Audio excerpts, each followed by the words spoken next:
What is going on, y'all? This is Dylan with Dylan Talks Tone, and this is your weekly gear news update. We've got some very interesting stories for you today. New pedals, some new guitars, and some new pickup technology. I don't know if it's going to be a gimmick or not. We're going to have to see. Let's start off with Wampler. They have a new TS clone, but not really. It's based on the TS10, the Ibanez Tube Screamer 10, which is the one from kind of the 80s. I think SRV used one of these later in his career. I actually had one of these when I was younger, and I really like this pedal. He says the Moxie is his version of it. Now, I've listened to their podcast over there at Chasing Tone, and I have a feeling that he wasn't going to come out with one of these until he really got something that he really liked. This thing has a couple of toggle switches on it that change kind of the traditional tone of a normal tube screamer. He says that the voice switch completely alters the pedal's EQ, adding clarity and transparency and an alternative voicing to the traditionally mid-boosted tone profile of a classic tube screamer, which makes a lot of sense because that might be something that some people don't like. So if you take a tube screamer and make it usable by more people, that's pretty cool. He says it's much more natural sounding and more usable in more circumstances. It also has a fat switch that engages a custom voice MOSFET to give the thing more drive. And he says that you can kind of push a tube amp with it, which is kind of cool. I am definitely gonna have to get my hands on one of these because I am a tube screamer fan if it's the right one. And I'm kind of excited about this one. There was another one that came out a couple weeks ago that I need to get my hands on, but this is definitely on the top of my list right now. Gretsch has just dropped another new combination of guitars. This is their Electromatic Jet, Double Jet series of guitars. There's a couple of cool things here. They've got the V stop tailpiece available. They've also got a Bigsby available. They've got Filtertron or Broadtron choices as well, and these are both available in left-hand and right-hand models. So if you are a lefty, that is pretty cool. I will leave a link to these as well as much of the stuff as I can find in the description below, because I know a lot of people are looking for left-handed stuff and it's hard to find these days. So if you use those links, that really helps out the channel. Even if you don't buy anything, just do some shopping around, check out some stuff. That would be awesome because that does help us out. Kramer has just dropped a new line of guitars that I think might be, I don't know if they're the value of the century. This is pretty cool. They're like a super strat sort of thing. They're called the Striker Collection, and they're pretty shreddy. So they're 24 fret guitars, 25.5-inch scale length, 12.6-inch radius, which is interesting. They're available in a couple of different combinations here.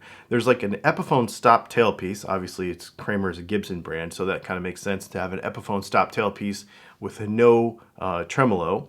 And then the other guitar has a Floyd Rose. The cool part is we've got a single hum situation here. What a highly moddable, very cool platform to have.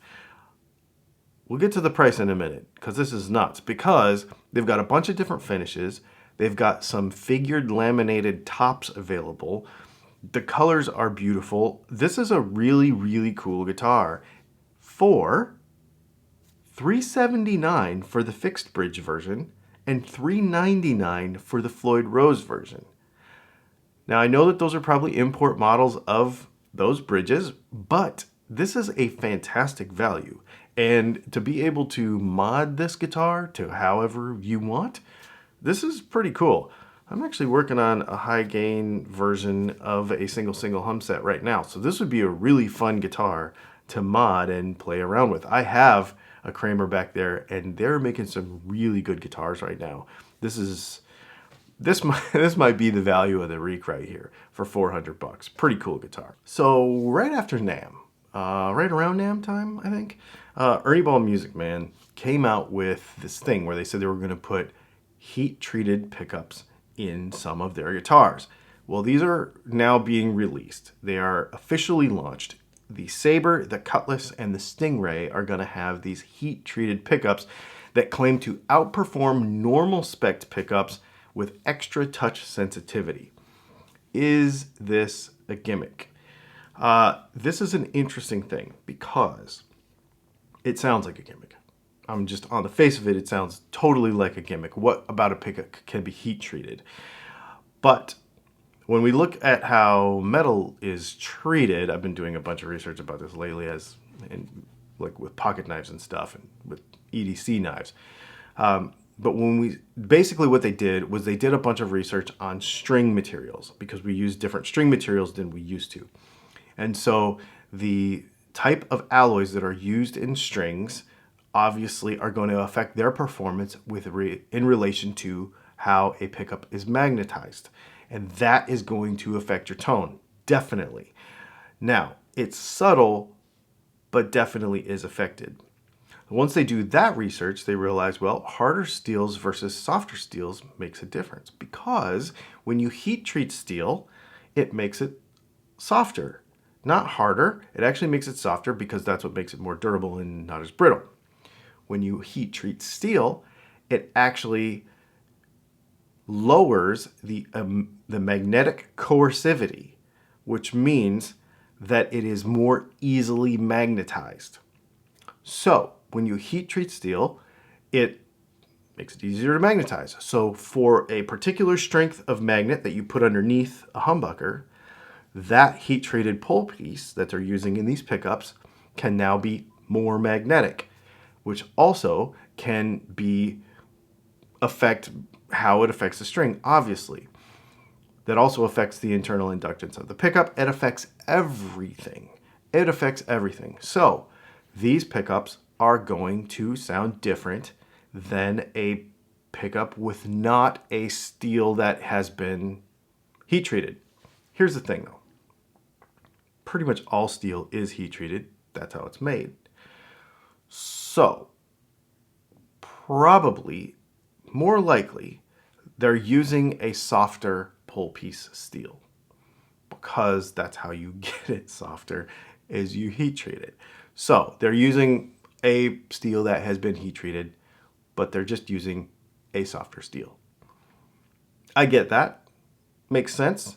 They're using a different formula, but I believe that they are marketing it as heat-treated pickups. Nobody's taking a blowtorch to your pickups, and nobody is like dipping your pickups in anything super duper hot and changing anything. This is not rocket science here. This is metallurgy, and it's not really that hard. It's just softer versus harder metals. So that being said,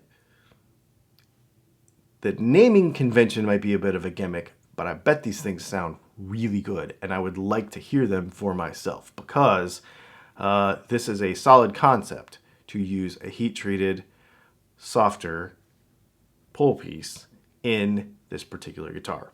Anyway, I think this is very cool. I am totally with them. I totally dig this idea as a person who designs pickups. I love this. Maybe just not the gimmicky name, but it's pretty cool. Anyway, there's a little thing on Ernie Ball Music Man heat-treated pickups available in the Saber, the Cutlass, and the Stingray at a music outlet near you. Make sure you check out the other content that we have this week. We've got a live stream hanging out with you all tomorrow night on Thursday nights at 8 p.m. Eastern, where we take questions from Patreon and do a whole bunch of stuff hanging out together. Leslie usually hangs out with me on that.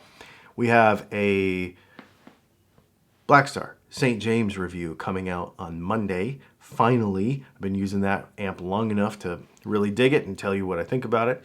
And then on Tuesday, we've got another little live stream that we've been doing, going over some questions that have been coming in from YouTube in the comments. So thanks for hanging out with us, and we will see you in the next video.